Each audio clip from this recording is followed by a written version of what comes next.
This film is brought to you by New York Life and its over 11,000 agents and representatives who offer you quality financial products and services to help you get the most out of life.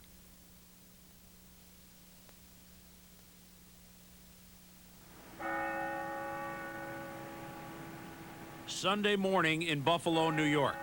A reshaped and revitalized town that in just a few short hours will unite to embrace its football team, forming a special bond that Bills head coach Marv Levy realizes every Sunday at Rich Stadium. I remember the first game we played here. We walked out into the stadium, and it was filled, and our crowd was very vocal and very noisy, and we got ready to play, and an emotion overcame me, which was a very, very sincere one, and I looked around at our players, and I looked in their face, and I sort of sensed they were feeling the same thing, and I just said to them, where else in the world would you rather be than right here, right now? And it's the way we felt every time we've gone on the field. So that's sort of become the last thing I say to them before we break that huddle and take the field for the game. All right, listen up now. We're gonna go to the middle. All right, we're gonna go to the middle now. Errol, be ready for him to kick O'Seal out. All right, now get on your blocks. Let's go. Get ourselves some good field position. Good judgment back there. Let's go.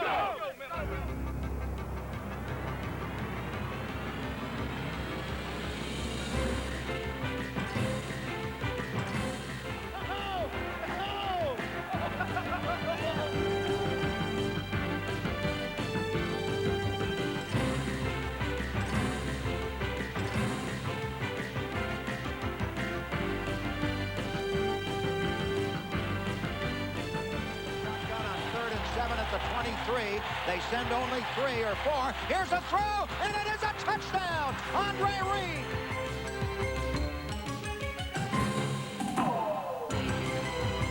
Mikowski splits the backs, drops back to throw. It's intercepted there by Kelso at the 25, at the 30, at the 35, 40, 45, midfield. Down to the 40, breaks into the clear at the 30. One man with an angle on him. He's at the 10, the 5, and scores! The love affair between the fans of Western New York and their Bills was never more intense than in 1988, as Buffalo sold out every home game while setting an NFL single-season attendance record, forming an unbreakable link between a team, a town, and a dream. Elstree ready to snap it. John Kidd ready to put it down. The Eastern Division Championship, maybe just a kick away, waiting for the snap. The put down, the kick is up, and it is good! It is good! The Bills have won it in overtime! They win the division championship! 9-6 over the Jets, and this place is bedlam! It is bedlam! Unbelievable!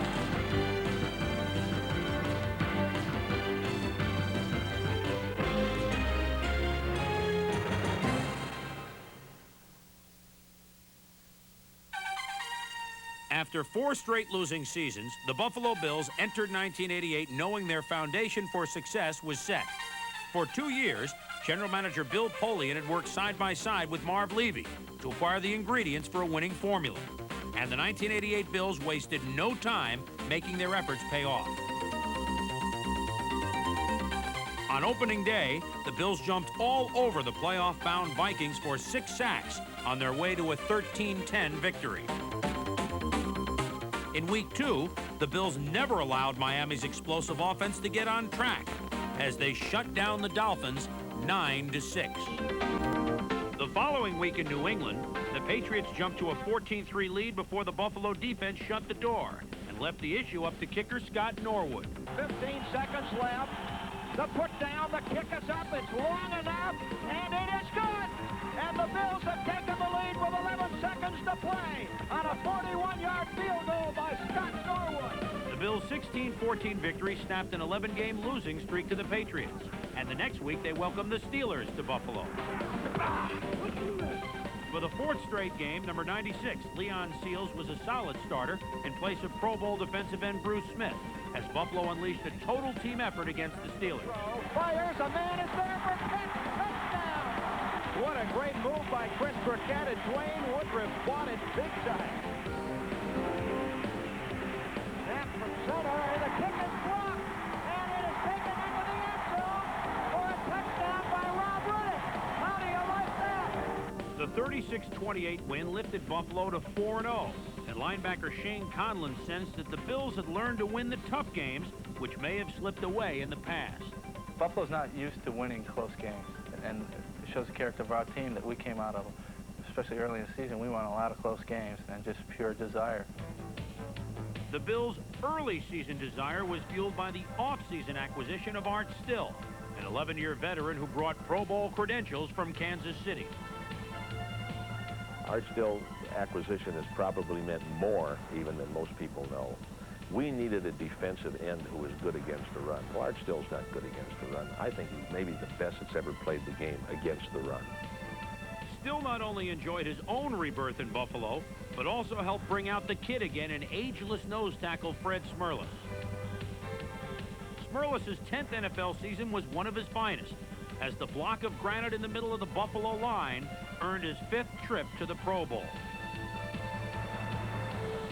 But just as Art Still's arrival brought new life to Fred Smerlas and the line, an early season trade with Phoenix brought new muscle to the secondary in number 46, Leonard Smith, whose high-impact play rubbed off on youngsters like number 37, Nate Odoms, and number 29, Derek Burrows. For the second straight season, the secondary's top pickpocket was free safety Mark Kelso, whose 7 interceptions were one behind the AFC leader. While Kelso became an all-too-familiar face to opposing quarterbacks, a new face became well acquainted with opposing ball carriers, as linebacker Ray Bentley led the team in tackles in his first full year as a starter. Bentley combined with Pro Bowl performer Shane Conlon to make up one of the top inside linebacking duos in the league. Overall, Buffalo's defense was without weakness, and it ranked number 1 in the AFC. Its numbing effect on opponents earned it the nickname Blizzard Defense, and at the center of the storm were 2 of the game's most unstoppable avalanches.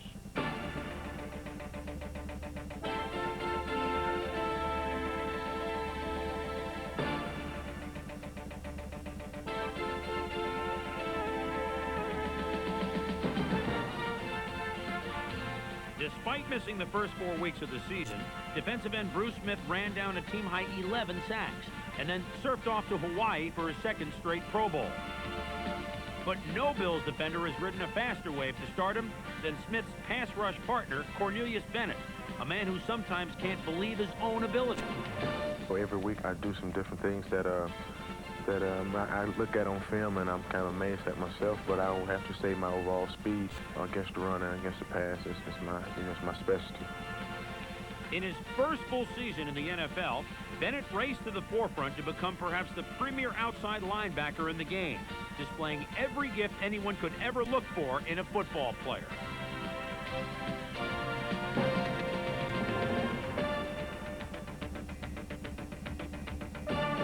Cornelius Bennett is a rare individual. He's blessed with great physical qualities, and all of them: speed, strength, flexibility, change of direction, jumping ability. He's got great instincts. He loves the game. He's a coach's dream. This coach's dream haunted quarterbacks for 9.5 sacks on his way to the Pro Bowl.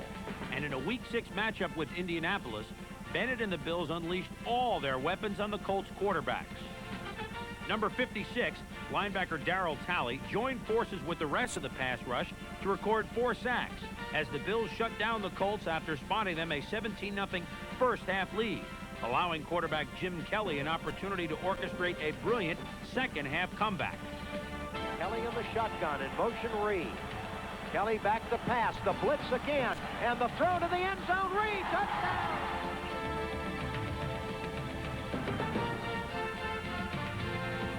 Kelly back to throw, and he throws long for Harmon, and he is in for the touchdown! Buffalo's 34-23 victory marked the beginning of a 7-game winning streak. With the AFC's best defense and an offense capable of the big comeback, the Bills would never look back on their open road to a division title.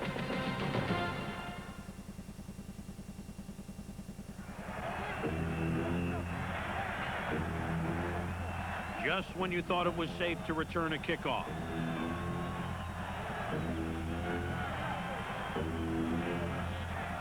For the second straight season, encountering the Bills' kick return unit was like running into the jaws of death.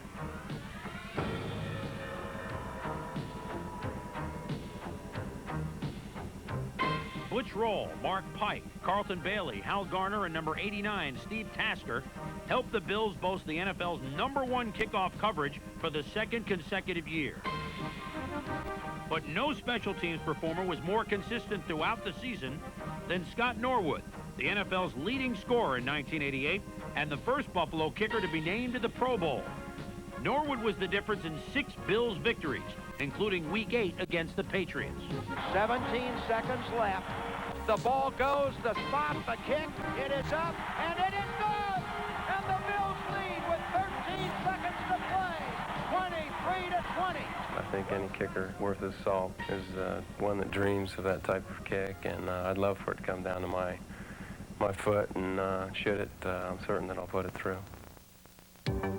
In Week 7 at the Meadowlands, the Bills' first Monday night appearance in 4 years, Norwood responded by hitting 3 field goals against the Jets. But it was far more than the Bills would need as they put on a clinic for the nation to see. Defensively, Bruce Smith recorded 2.5 of Buffalo's 5 sacks, while offensively, the Bills seemingly could do no wrong. 35 in the shotgun, an all-out blitz, and Kelly throws, and it is deflected and caught by the Bills. And going into the 30, to the 20, it's Flip Johnson, to the 5, and he's in for the touchdown.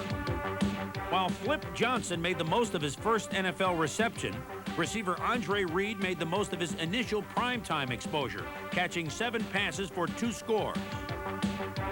A lot of the guys haven't been on Monday night, including me. You know, I think that was really a big test for us to go out on Monday night and prove to the national audience that we have the capabilities of going to the playoffs and even going to the Super Bowl.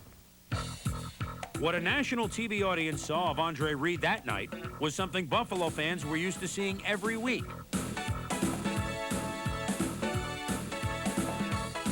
Reed broke free from defenders for a team record 71 catches and earned his first trip to the Pro Bowl. Reed was the most explosive member of Jim Kelly's arsenal, which also included Chris Burkett, Trumaine Johnson, and tight end Pete Metzelaars, all making up a passing attack that became more potent as the season wore on. In Week 11 at Miami, the Bills' second Monday night game of the season, Jim Kelly showed why he is one of the league's most accurate passers, as he fired bullets from behind an impenetrable wall of blockers.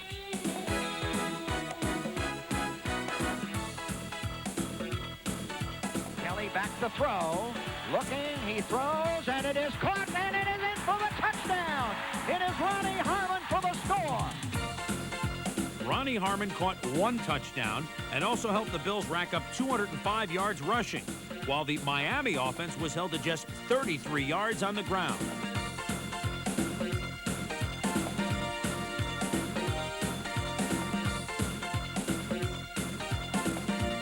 The 10-1 Bills moved 1 step closer to the AFC East title with their 6th straight victory, their most convincing win of the year. The entire country had watched Buffalo push Miami around on both sides of the ball, but it was really nothing new.